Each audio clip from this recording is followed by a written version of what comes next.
Depuis des siècles au Bénin, des générations d'hommes et de femmes se sont illustrés par des croyances en des divinités de toute nature. Avec le temps, les concepts ont évolué. Certains parlent de religions endogènes, d'autres la prennent pour traditionnelle. Tout cela pour signifier le vaudou dans tout son mystère. Il faut regarder en face le vaudou comme déité. Il faut regarder le vaudou comme Dieu. Il faut regarder le vaudou comme cause causante, comme principe premier. Pour ceux qui y croient, pour ceux qui l'acceptent, pour ceux qui acceptent ce panthéon-là. Et voir au-delà de tout en quoi est-ce que Dieu, vaudou, peut donc insuffler le développement. Puisqu'après tout, c'est de cela qu'il est question. Et aujourd'hui, au goût du jour, c'est les questions culturelles. Aujourd'hui, au goût du jour, c'est les questions touristiques. Ce mode de croyance peut contribuer au développement du tourisme béninois. Mais il faut sortir du cadre purement embryonnaire. Ça génère un mode de vie.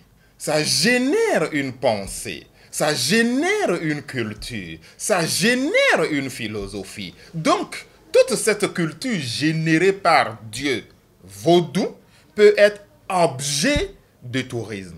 Il faut donc mettre en place tout le conditionnement nécessaire pour que l'étape embryonnaire du tourisme béninois en général et du tourisme lié au vaudou en particulier quitte cette étape novice, cette étape de novice, d'embryon, pour devenir véritablement une industrie. Le Bénin entend se faire révéler au monde à travers notamment la culture.